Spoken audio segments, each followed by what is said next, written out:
안녕하십니까. 100세 인생 상담소입니다. 오늘도 어르신들과 상담 나누었던 사례들을 통해서 어르신들의 생활 모습 또 고민에 대해서 이야기 나눠보려고 합니다. 우리가 살아가면서 많은 사람들하고 관계도 맺고 소통도 하고 이렇게 살아가잖아요. 근데 의사소통이라는 거, 의사소통을 하루 종일 하면서 사는 게 의사소통이거든요. 근데 의사소통을 어떻게 하느냐에 따라서 이 관계의 질이 좌우가 된대요. 그래서 어떤 사람들하고는 의사소통하면서 더 친해지는 경우도 있고 어떤 사람들하고는 의사소통을 하면서 갈등이 생기는 경우도 있고 그래요. 그래서 이 의사소통 우리가 매일 하면서 살아가는 거라고 하면 이거에 대한 교육을 우리 한 번쯤은 제대로 받아 놓으면 훨씬 관계 형성하는 데도 도움이 되지 않을까 하는 그런 생각을 가져봤습니다. 오늘은 어르신들 관련해서 시어른들, 시부모님들을 모시고 사는 그런 며느리들의 사례를 준비해 봤거든요. 그래서 이분들 중에 의사소통 때문에 갈등을 겪고 계시는 가족도 있으시답니다. 그래서 첫 번째 사례가 그 사례인데요. 첫 번째 사례는 시어머님이랑 같이 사는데 어머님이 너무 욕을 하셔서 그래서 둘째 며느님이 저 욕하셔서 스트레스예요 이렇게 상담을 하신 사례하고요.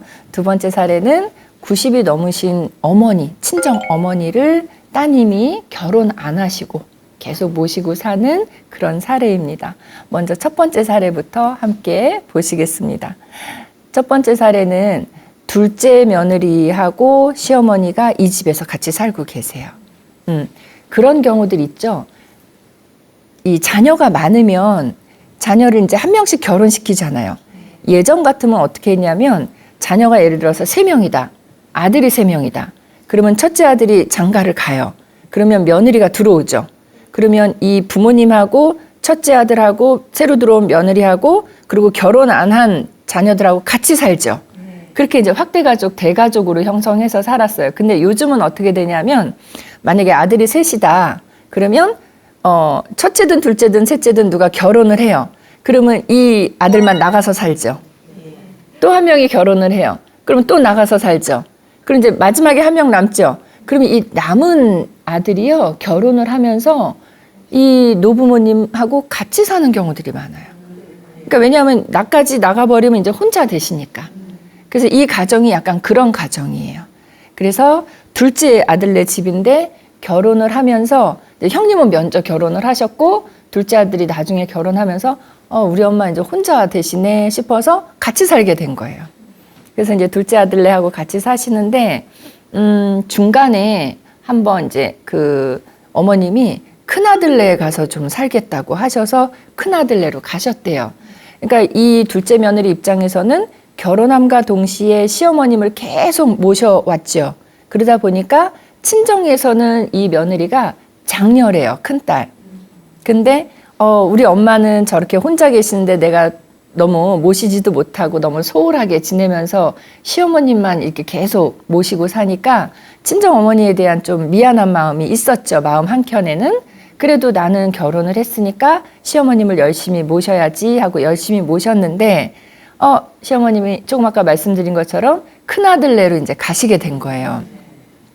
몇 년 만에 이제 가시게 되니까 며느리 입장에서는 그러면 내가 늘 마음 한켠에 미안해 했던 그 마음, 우리 엄마, 너무 내가 소홀히 했던 우리 엄마를 우리 집으로 모셔서 좀 살았으면 좋겠다라는 의향을 남편한테 얘기를 했고 이 남편이 그렇게 하자고.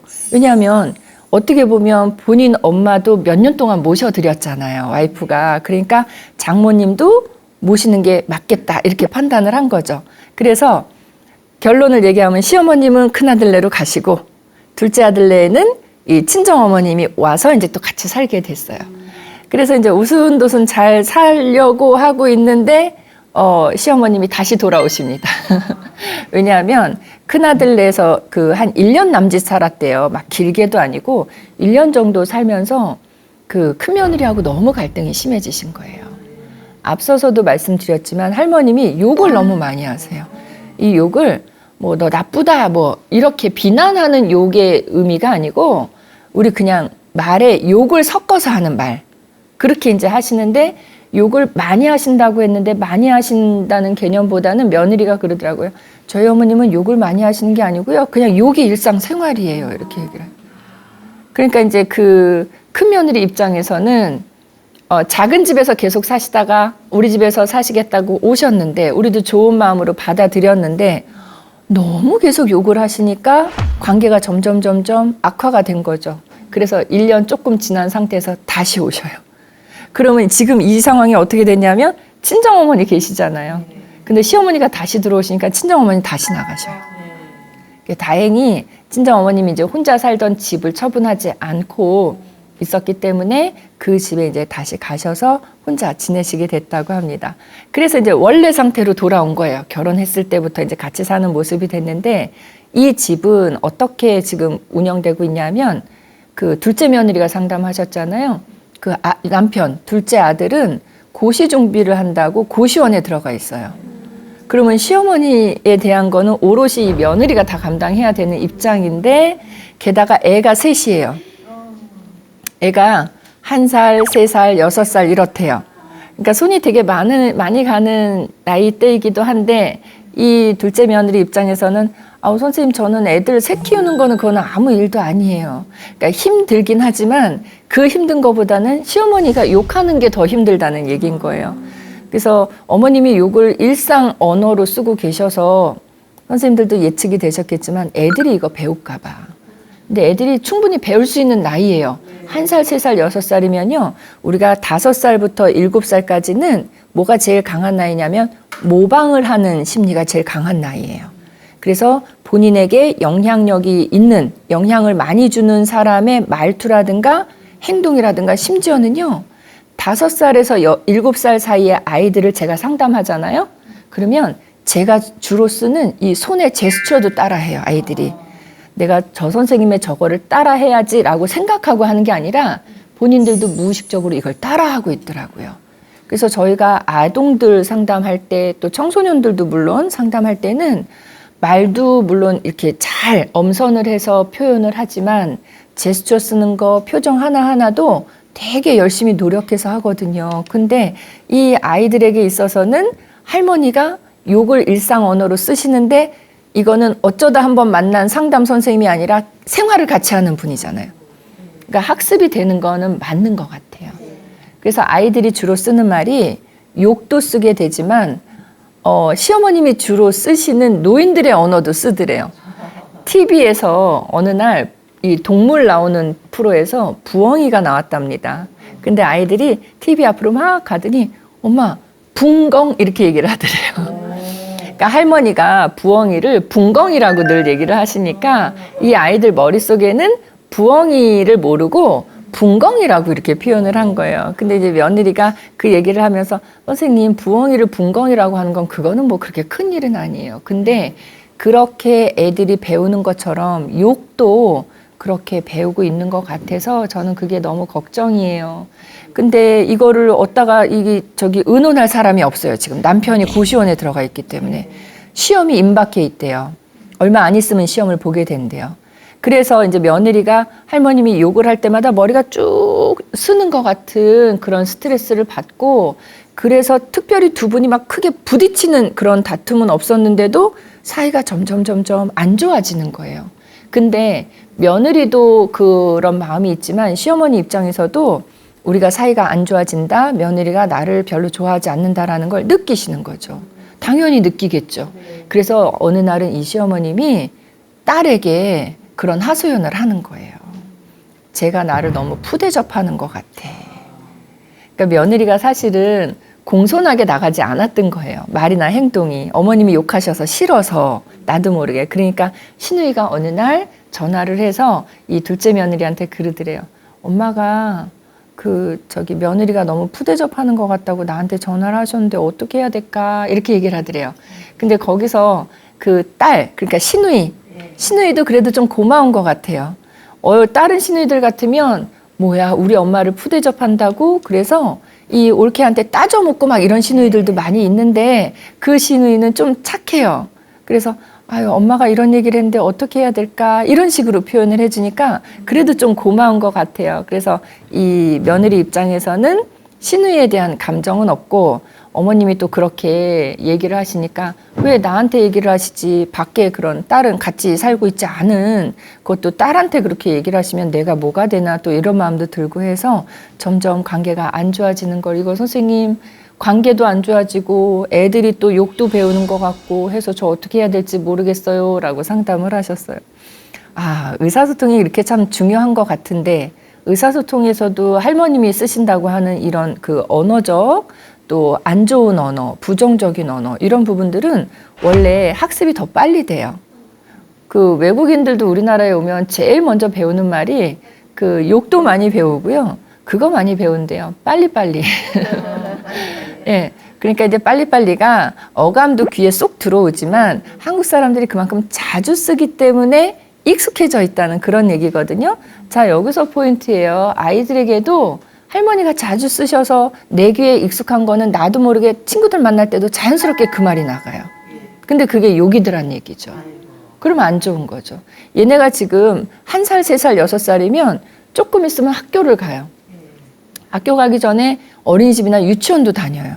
그러면 지금까지는 그쪽에서 얘기가 없었지만 이 아이들이 어머님의, 할머님의 욕이 학습이 돼서 유치원이나 학교에 가서 그런 언어들을 쓴다면 그건 또 학교에서도 문제가 되니까 분명히 또 상담을 하러 가셔야 될 것 같은 분위기거든요. 그래서 이렇게 가족이 함께 산다는 게 사실 쉬운 일은 아니에요. 요즘은 이제 다 따로따로 살잖아요. 만약에 노부모님하고 이 결혼한 자녀 가족하고 함께 산다고 하면 둘 중에 하나예요.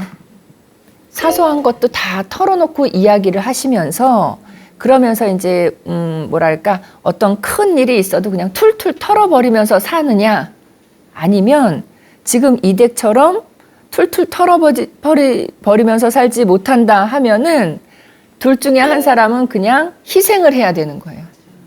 그래서 둘 중에 어떤 걸 택할 것이냐는 이제 선생님들이 결정을 하셔야 되는 거죠. 근데 이 댁은 아직까지는 며느리 상담을 들어봤을 때는 며느리가 희생을 하고 있다고 그렇게 얘기를 하고 있는 거예요. 근데 이 얘기를 할머니하고 얘기를 나눠보면 또 얘기가 다르지 않을까요? 할머니 입장에서도 내가 많이 참고 산다고 얘기를 하실 수 있어요. 저는 충분히 그게 느껴지는 게, 자, 며느리는 어머님이 욕을 해서 내가 참 너무 스트레스를 받아요 이렇게 얘기를 했지만 할머니 입장에서 이렇게 볼까요? 할머니 입장에서 보면 같이 사는 가족인데 며느리가 맨날 이렇게 뿔어 있어요. 나만 보면 시선이 곱지가 않아요. 내가 무슨 말을 해도 별로 대꾸를 안 해요, 대답을. 애들이 내 근처로 오는 거 말려요. 그러면 할머니 입장에서도 저하고 만약에 상담하신다 그러면 하실 말씀이 많지 않을까 하는 생각도 들었어요. 이게 의사소통의 중요성이거든요. 그래서 제 생각에는 두 분이서 해결하기는 지금은 좀 어려울 것 같아요. 그래서 시험이 이제 얼마 안 남았다고 하니까 그 시험 빨리 보시고 나면 남편 되시는 분하고 같이, 즉 둘째 아들, 둘째 며느리, 그리고 할머니 이렇게 셋이 모여 앉아서 앞으로는 이 대화를 나눌 때 우리가 좀 안 썼으면 좋겠는 용어들, 단어들이 어떤 건지에 대해서도 또 얘기를 하고, 그 다음에 이 댁에서 지금 그거보다 의사소통보다 급하게 하셔야 될 부분이 뭐냐면, 누구든 같이 살다 보면 쬐끄맣게든 요만하게든 어떤 그 스트레스의 무게가 다를 뿐이지 스트레스들이 이렇게 쌓여요. 상대에 대한 스트레스가 쌓여요. 근데 이거를 한 번쯤 해소해주는 그런 시간이 필요해요. 근데 이분들은 지금 몇 년을 함께 사시면서 보세요. 결혼하자마자부터 같이 살았죠. 그리고 중간에 우리 엄마가 우리 집에 들어와 있었는데 어머님이 갑자기 다시 오시는 바람에 우리 어머니는 가셨죠. 도로. 그러면 그런 가정 속에서 어머니에 대한 또 서로에 대한 스트레스 감정들이 쌓여 있을 거란 얘기예요. 근데 그런 얘기를 한 번도 마음 터놓고 얘기를 해본 적이 없어요. 노인 세대하고 성인 자녀 세대하고 같이 살기 위해서는요. 한 번쯤 터놓고 얘기를 하는 그 채널이 필요해요. 그거는 그냥 일상생활 중에서 그렇게 늘 잘하면서 사는 가족은 사실 거의 없어요. 우리가 일부러 그 약속을 하셔야 돼요. 우리 그래도 1년에 2번씩은 우리 소개 얘기 좀 하는 시간 가져봅시다. 이렇게 웃으면서 약간 얘기를 하면 충분히 하실 수 있어요. 그러면서 자, 얘기해 봅시다. 소개 얘기해 봅시다. 그러면 아무도 얘기 안 해요. 먼저 하셔야 돼요. 어머니 접대 그거 그거 사오시면서 어머니 것만 사오신 건 제가 좀 서운했단 말이에요. 이렇게 약간 애교 섞이게 얘기를 하면 할머니가 아, 너 그거 안 좋아하는 줄 알았지. 이렇게 얘기하면서 자연스럽게 얘기가 돼요. 그렇게 처음을 잘 이렇게 물 흐르듯이 잘 하셨다라고 하면 그 다음번에 어머니 오늘 얘기한 것처럼 우리 6개월 있다 또 한 번 하죠. 웃으면서. 진지한 얘기는요, 너무 인상 쓰고 하시면은요, 너무 무거워져요. 그리고 진지한 얘기를 인상 쓰고 하잖아요? 그러면 이쪽으로 전달될 때 굉장히 큰 무게로 쿵 하고 내려가요. 그러니까 진지한 얘기는 좀 가볍게, 표정이라든가 말투로서 가볍게 해서 보내드리면 저쪽에서 받으실 땐 좀 가볍게 받으실 수 있어서 너무 상처가 안 된단 말이에요. 그래서 아까 한 것처럼 어머니 접대는 제가 서운했단 말이에요. 이런 식으로 얘기를 하시면 할머니도 아 그랬냐? 아 나는 그런 줄 몰랐네? 하시면서 또 이렇게 대화가 오고 갑니다. 그래서 그렇게 한번 하시고 나면 어머니 오늘 한 것처럼 우리 6개월 있다 또 해요. 날짜 정합시다 하고 이렇게 유쾌하게 하셔서 그렇게 마음을 비우는 그런 시간을 마련하지 않으면은요 계속 쌓여만 가면요 나중에는 분가하시는 것밖엔 답이 없어요. 그래서 그런 시간을 가지실 수 있도록 요번에 그 시간을 가지시면 좋을 것 같아요. 마침 그 남편 되시는 분도 시험을 앞두고 있다고 하니까 시험 끝나고 나면 그동안 고생했으니까 남편만 고생했나요? 이 남편 없이 우리 둘이 여자 둘이 고부간에 지낸 이 세월도 고생을 했죠. 그러니까 자축 겸 해서 같이 모여서 맛있는 거 드시면서 자 오늘은 맛있는 거 먹으면서 서로에게 바라는 거 한 가지씩 이런 식으로 해서 조금 마음을 좀 여는 그런 연습을 좀 해보시면 좋을 것 같고요. 만약에 그런 노력을 했는데도 잘 안 되는 경우도 있어요. 왜냐하면 제가 지금 말씀드린 방법은 보편적인 방법이고 개인의 성향에 따라서는 이거를 받아들이기 힘든 분들도 계실 수 있거든요. 그럴 때는 시간이 오래 지나도 관계에 어떤 개선이 안 보인다. 또 그러면 외부의 뭐 딸의 도움이라든가 도움을 요청해서 받아도 개선이 되지 않는다라고 하면 그때는 진지하게 분가에 대해서도 또 생각을 해볼 수도 있을 것 같아요. 근데 이제 분가가 다 나쁜 거는 아니고요. 좋은 마음으로 분가하면 되잖아요. 그러니까 우리 그 수정확대 가족이라는 말씀 드렸었는데 가까이에 사는 거예요. 가까이에 살면서 자주 왕래하고 그러나 사생활만 보호하는 거예요. 둘이 서로. 이렇게도 많이 해요. 그 다세대 주택에서 층을 달리해서 살아요. 근데 층을 달리한다 그래도 안으로 들어가서 뭔가를 이렇게 이 방으로 가고 저 방으로 가고가 아니라 아예 출입구 자체가 다르게 만들어져 있는 그렇게 그러면 세대가 분리가 되니까 근데 자 같이 따로 살아도 우리 외식하러 갈 때 어머니 모시고 갔으면 좋겠다 하면 같이 갈 수 있잖아요. 그러니까 가까이 산다는 게 좋은 점들이 그렇게 있거든요. 근데 가까이는 살지만 따로 살기 때문에 서로 존중해 줄 부분들에 대한 마음의 자세는 또 달라질 수 있을 것 같아서 만약에 나중에 분가를 생각을 하신다면 그런 부분들도 좀 생각을 하시면 좋지 않을까 하는 그런 생각이에요. 그리고 또 하나는 지금 이 어머님이 큰아들네 갔다가 오셨잖아요. 근데 큰아들네하고도 영영 이게 사이가 안 좋게 지내실 거 아니라면 어머님에 대한 부양에 대한 그 얘기를 다른 형제들하고도 또 같이 얘기를 나눠보시는 것도 좋을 것 같아요. 만약에 둘째 며느리나 둘째 아들만 얘기를 할 게 아니라 큰아들네에서도 1년 남짓 사셨기 때문에 그들이 뭐 때문에 불편해했는지가 있을 거란 얘기예요. 근데 그 불편했던 게 결국은 이 어머니의 욕이었을 것 같아요. 그래서 그런 얘기들을 같이 이야기를 좀 나눠보면 그리고 어머니 모시는 일을 그게 어머님이 욕하는 게 좀 개선이 된다고 하면 좀 나중에는 나눠서 개선이 됐으니까 나눠서 할 수도 있을 것 같고요. 또 하나는 며느님이 조금 지혜롭게 어머님이 이렇게 그냥 지내시는 것보다는 낮 시간 동안 복지관에 좀 다니실 수 있도록 같이 모시고 다녀오면 어떨까 싶어요. 초반부에만 몇 번 같이 모시고 가면 돼요. 왜 복지관을 제가 생각을 했냐면 물론 노인분들한테는 복지관이 굉장히 좋은 놀이터이긴 해요. 근데 지금 이 어르신에게는 꼭 필히 복지관이 필요한 게 복지관에 가시면 강좌가 많아요. 강의 듣는 클래스가 많이 있는데 복지관에서 하는 강의 클래스 중에 의사소통에 대한 강의 클래스는 꼭 있어요. 그리고 복지관은, 노인복지관은 어르신들이 주로 오시기 때문에 저런 강좌도 꼭 있어요. 자녀와 좋은 관계 유지하기 뭐 이런 거 있잖아요. 또 손주들과 좋은 관계 유지하면서 지내기 이런 강좌들이 계속 개설이 되니까 할머니가 거기에 가서 그런 강좌를 좀 들으시면 아, 내가 말하는 게 조금 문제가 있었구나 라는 생각도 하실 수 있고요. 말하는 법 중에 그냥 이런 말 하면 안 됩니다. 이렇게 하시면 좋습니다. 이렇게 하는 게 아니라 그거를 파트너하고 연습해 보는 거를 또 해주거든요. 그러니까 예를 들면 말을 할 때 우리가 부정적인 표현을 쓰는 것보다는 긍정적인 표현을 쓰는 게 훨씬 더 좋다고 얘기를 해요. 어머니 이거 하지 마세요. 어머니 욕 좀 하지 마세요. 뭐뭐 하지 마세요 라고 얘기를 하는 것보다 어머니 이건 어떠세요? 어머니 이게 더 좋을 것 같은데 저 이거 참 좋은 것 같아서 제가 적어봤어요. 이런 식으로 얘기를 하시면서 같이 해보는 거예요. 어머니 우리 이거 한번 읽어봐요. 제가 어서 이거를 봤는데 너무 좋은 글 같아요. 어머니 저기 둘째, 그러니까 아이들 셋이라 그랬죠. 어머니 저 지금 둘째 말 가르치려고 하는데 같이 어머니 해주시면 좋을 것 같아요. 제가 이거 할 테니까 어머니는 이것 좀 해주세요 라고 어머니한테 역할을 주어주는 거예요. 근데 거기 쓰여져 있는 건 좋은 내용이니까. 그래서 어머니가 아이한테 말을 가르치지만 사실은 어머니를 가르치기 위한 그런 내용도 들어있다는 거죠. 그럼 어머님이 아 내가 이거를 애한테 가르쳐야 돼? 라고 하면서 할머니 따라 해봐 라고 하는데 스스로도 반성이 자꾸 생기시겠죠.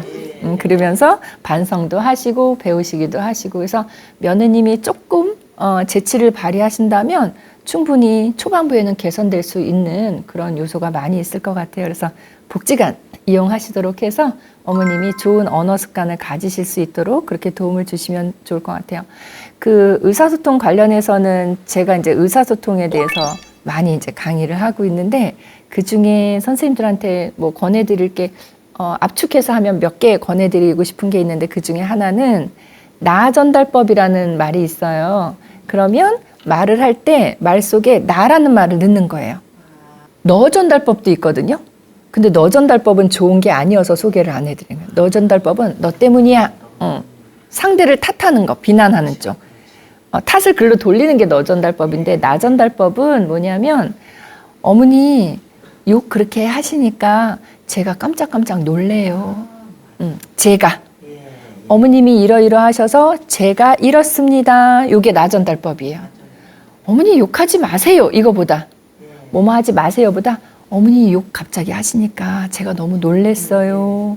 상대방의 행동으로 인해서 내가 받은 영향을 말하는 게 나 전달법이에요. 근데 그거는 그냥 비난하는 거하고는 또 달라요.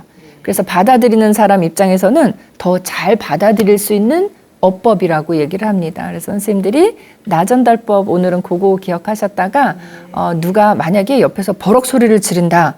그러면 왜 이렇게 소리를 지르고 난리예요? 이게 아니라 갑자기 소리 지르니까 내가 너무 놀랍네요. 이런 식으로.